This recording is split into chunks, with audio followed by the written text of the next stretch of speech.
Municipal ഓഫീസിൽ വരുന്ന 400 മുതൽ 500 വരെ പേര് ദിവസവും അവിടെ വരുന്നുണ്ടെന്നാണ് ഒരു കണക്ക്. അവിടെ വരുന്നവർക്ക് ഒരുപാട് അസൗകര്യങ്ങൾ അനുഭവപ്പെടാറുണ്ട്.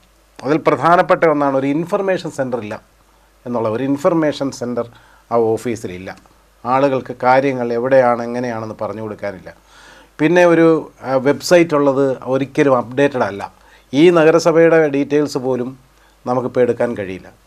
അപ്പോൾ ഇതൊന്ന് അപ്ഡേറ്റ് ആക്കുകയും ഇപ്പം ക്ഷേമ പെൻഷൻ അതല്ലെങ്കിൽ പിന്നെ നികുതിയിലുള്ള മാറ്റങ്ങളുണ്ടല്ലോ, ആ മാറ്റങ്ങൾ സമയാസമയങ്ങളിൽ ജനങ്ങളെ അറിയിക്കാൻ ഈ ഓൺലൈൻ സംവിധാനങ്ങൾ വെബ്സൈറ്റുകളെല്ലാം ഉപയോഗപ്പെടുത്താൻ ഉദ്ദേശിക്കുന്നുണ്ടോ? നിലവിലെ അപാകതകൾ പരിഹരിക്കാനുള്ള നടപടികൾ സ്വീകരിക്കും.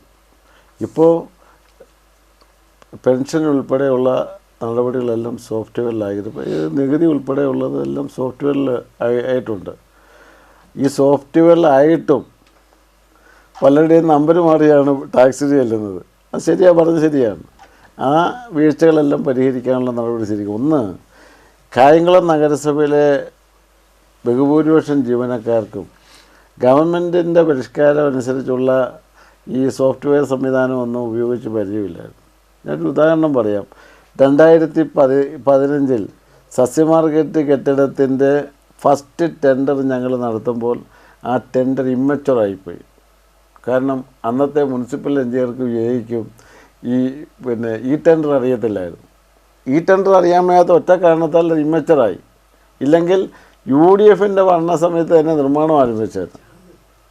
അപ്പോൾ അത്തരം വീഴ്ചകളുണ്ട്. ഇപ്പോൾ പഞ്ചായത്തുകളിലൊക്കെ വളരെ മെച്ചപ്പെട്ട സേവനമാണ് ഈ മേഖലയിൽ ഉണ്ടായിട്ടുള്ളത്. അത്തരം ആളുകൾ ഇത് LSTD ഇപ്പോൾ പഞ്ചായത്തും നഗരസഭയും കോർപ്പറേഷനും എല്ലാം കൂടി ലിങ്ക് ചെയ്ത് വന്നപ്പോൾ ഈ ആധുനിക സാങ്കേതിക വിദ്യ ഉപയോഗിക്കുന്ന ഒട്ടേറെ ജീവനക്കാർ നഗരസഭയിലേക്ക് വന്നിട്ടുണ്ട്. അവരുടെയൊക്കെ പ്രവർത്തനങ്ങൾ ഈ പറഞ്ഞ വീഴ്ചകൾ പരിഹരിക്കാൻ സഹായകരമായിക്കൊണ്ടിരിക്കുകയാണ്.